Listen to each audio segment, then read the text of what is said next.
have 77 counties in Oklahoma. I can put reports in them in 66 counties. 911, what are you reporting? We got someone or something crawling around out here. Did you see what it was? I'd say it was a person, somebody really big. But he's all in black.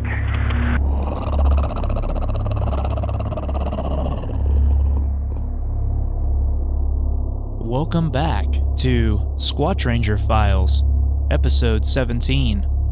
I want to remind everyone that we have a Squatch Ranger store. Just visit the Squatch Ranger Facebook page and click on the Shop Now button, and you can view all of our products that we have for sale. Also, you can become a patron. Just go to patreon.com and search the Squatch Ranger. New field equipment is always a bonus when bringing my audience a peek into my latest adventure. Also, I collect Bigfoot reports from witnesses all over the state of Oklahoma and beyond. Sharing these reports through my podcast show, Squatch Ranger Files, is a great way for me to inform my audience that Bigfoot sightings continue to occur.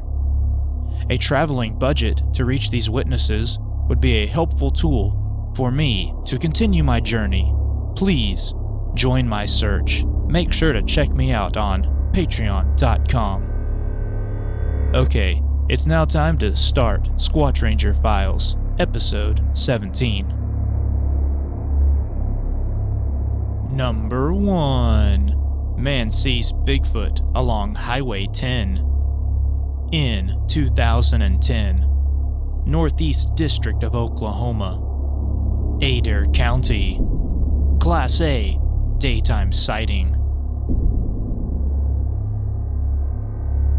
Highway 10, around 2 p.m.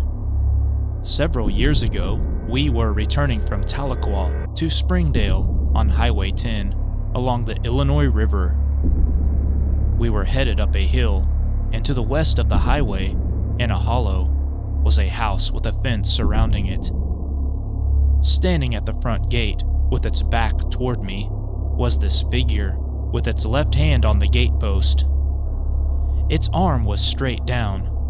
It had to be 8 feet tall or more. The hair on its back made me think of Spanish moss, a grayish brown in appearance. I asked the wife if she had seen the creature. No, was her response. The cars meeting us hit their brakes. I don't know if they had seen it. That is the only time I have seen this creature on this stretch of highway, but I still watch this stretch of highway. Follow up, NOBRO Investigators Report by an NOBRO investigator. I talked with the witness via the internet, and he was able to provide the following details. This happened in spring. Very little underbrush. Today, the area is grown up. The house was about 50 yards from the highway, Highway 10. The creature looked to be 4 foot wide at the shoulder. The height was what got my attention. There was no shoulder to pull off of the road. There was an automobile following us, and 2 coming, facing us, so I couldn't stop on the road. I asked the witness what his thoughts were as he laid eyes on the creature. His response was, "I knew what it was." I wanted to know the witness's background and knowledge of the subject. I asked if he was a skeptic prior to this sighting. He answered, "No, I believe. I have had another encounter in West Virginia while on vacation, visiting my cousin's son. There were footprints and sounds." Wrapping up our conversation, I asked the witness for his final thoughts. He responded, "I would like to have seen the creature again."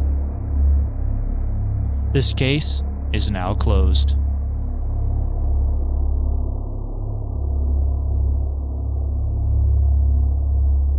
Number 2. Semi-truck driver sees eye glow in Zapala, Texas. 1996 in Angelina County.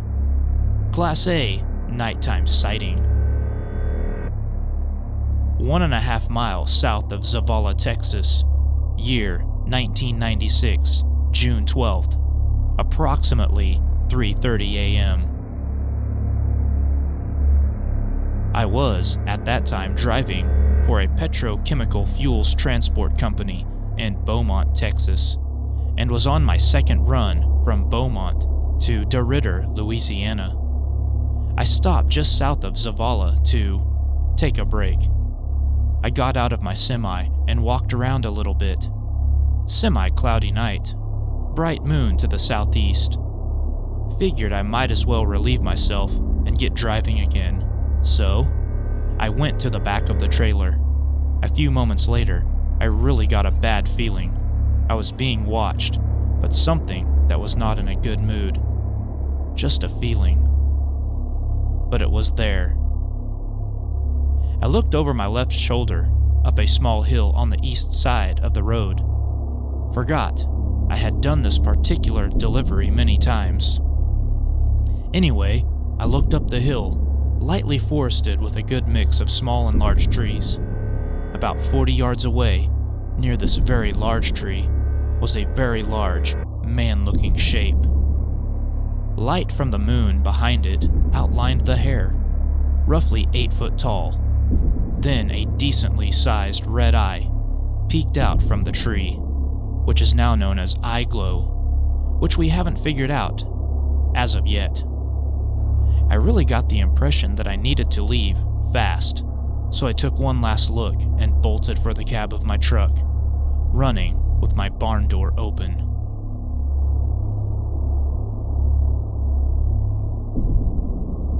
Number 3. Creature steals hunter's caribou. 2013. In Northwest Arctic Borough, Alaska. Class C sighting.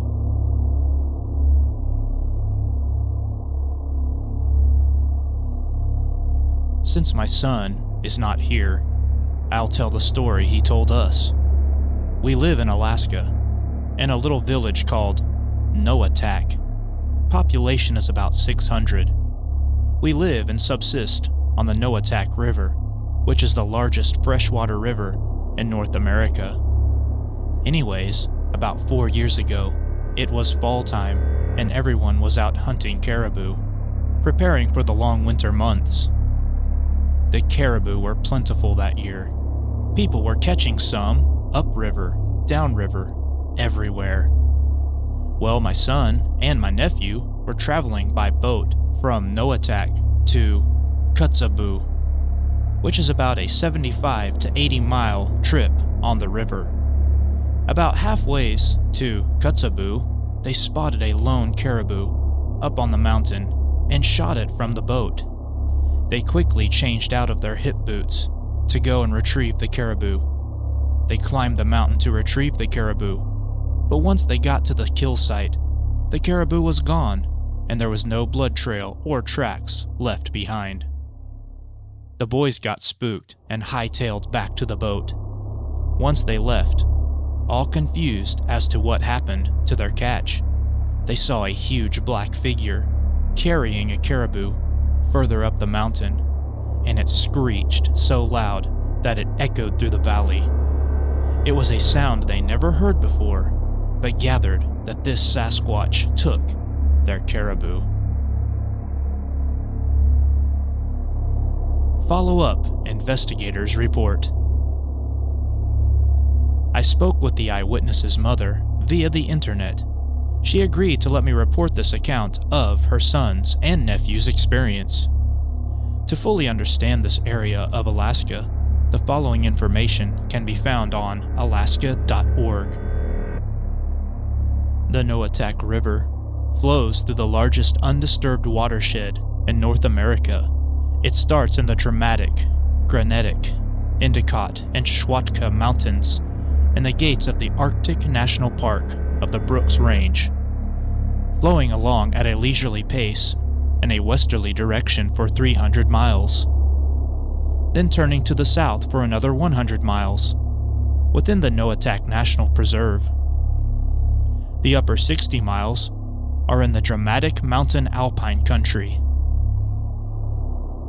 The river then proceeds through a wide tundra valley into the Grand Canyon of the Noatak and the Noatak Canyon through miles of rolling hills to its mouth at Kotzebue Sound.